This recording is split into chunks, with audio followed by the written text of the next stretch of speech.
people at risk. We're not going to do it. So I look around and think about, okay, why are we not holding Iran accountable? It's very easy to just turn the screws on them financially. You could starve that regime of money if you wanted to. You need the federal government to do all this stuff. That is the number one thing if you want to dry up support for Hamas and Hezbollah, is dry up where the support's coming from. Just last week, we commemorated the 40th anniversary of the Marine Corps barracks bombing in Beirut, Lebanon. Killed 220 U.S. Marines, the deadliest day in the Marine Corps since Iwo Jima. That was funded and orchestrated by Iran. Iran killed hundreds of our service members when I was serving in Iraq back in 2007, 2008. They probably killed over 1,000 of our troops during the Iraq campaign. They'd fund radical Shia militias. They would direct them to attack U.S. troops. So this is what this regime does. The notion that you're going to strike a deal with them is absurd. And the fact that the Biden administration has Iran sympathizers like this Robert Malley guy and some of these others there, that's a huge, huge problem. We need to take a strong stand against Iran. They're the world's leading state sponsor of terrorism, and they are absolutely an enemy of the United States of America.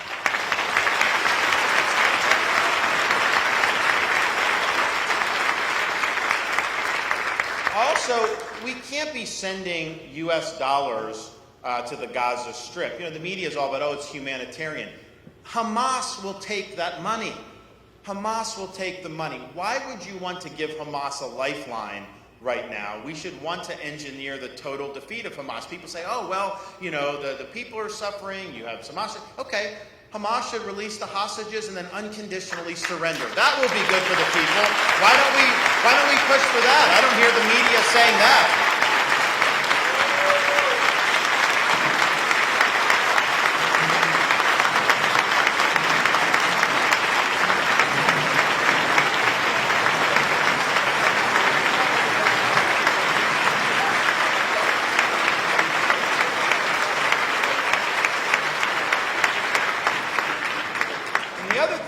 There's a lot of false narratives that get put out there now. The United Nations Secretary General said that this was basically Israel's fault and to begin with, the West's fault, all this stuff. A lot of nonsense. But then you have people even in our country saying, well, this just shows the need for a, quote, two-state solution. Here's the thing. How do you do a two-state solution with people that don't believe in your right to exist as a Jewish state? You can't do it. All they would use it as is a stepping stone for the destruction of Israel. And you also have this idea that they talk about, oh, Gaza's occupied. Obviously it's not. There was a big pullout. But they talk about Judea and Samaria. And these imbeciles on these college campuses, they're treating Israel as like a colonial power. I'm thinking to myself, well, wait a minute. Judea and Samaria, you go back thousands and thousands of years to have the Jewish connection to those lands. You just open up your Bible. Thousands of years ago, those are Jewish lands. They were the ones who were displaced by colonial powers over the years. So it's disputed territory. It is not occupied territory. And Israel has the strongest claim of right to that of anybody because the Arabs had a chance to have a state in the late 40s. They rejected that. They went to war. They lost. They were going to invade in 67. Israel preempted that. Arabs lost again. Then they invaded in 73 on Yom Kippur. They lost. Then they've had intifadas. They've had all this stuff. So how is it that you reject a state, you lose wars, and somehow you have a superior claim to the people that were there thousands of years ago? It doesn't make any sense at all.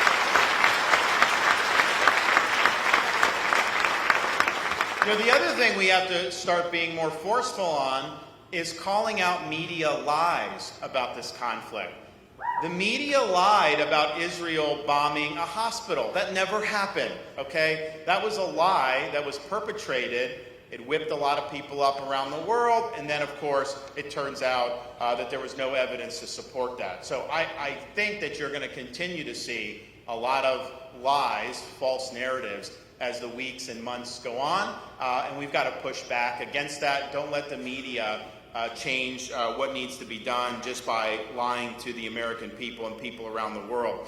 Sometimes as this conflict flares up, you'll hear different people say like, oh, this elected official, that, liking Israel, oh, it's not good to be for Israel, all this stuff. You'll hear people try to say that. People will insinuate that somehow your support for Israel, not necessarily with me, but I've seen it with others, where they'll say that somehow this is not genuine, that it's for other reasons, and those are basically just tropes that get put out there. But I think it is important to say, why do we stand with Israel?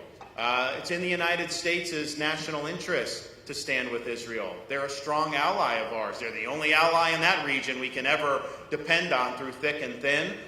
We have a tremendous military relationship. We share intelligence. We have a tremendous economic relationship, and that's only grown, particularly here in Florida since I've been governor. It's going off the charts. We have very close cultural ties between our people going back and forth. And so clearly, that is something that's important. It's also the case that here in this country, we would not be America but for what happened in that Holy Land over the course of thousands of years. The Judeo-Christian tradition was birthed in Israel, and that has colored Western civilization for thousands of years.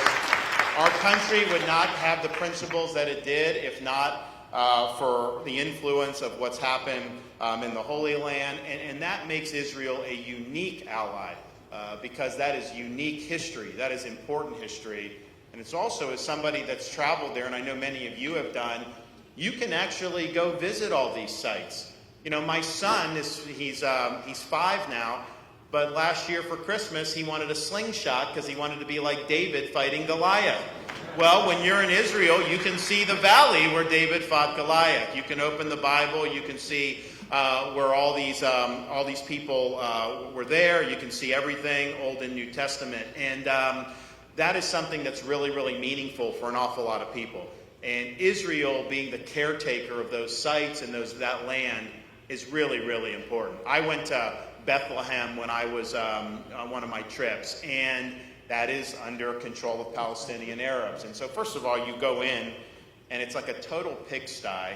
Like there's trash. Honestly, it was very, very disrespectful. And you see it. Then you go into the church, and so they have the church commemorating the birth of Jesus. And it was really nice inside. It was, and it touched me. But then you walk in the front, outside the church, and right in front, they build this like huge mosque to just tower over the church. And that was obviously done intentionally for that. Can you imagine if Israel was not existing as a Jewish state? Would there be any of this important history that would be respected? Of course there wouldn't be. So this is a really important country, a very important relationship for so many different reasons. And so the question isn't why support Israel. The question is, how could you not support Israel given those circumstances?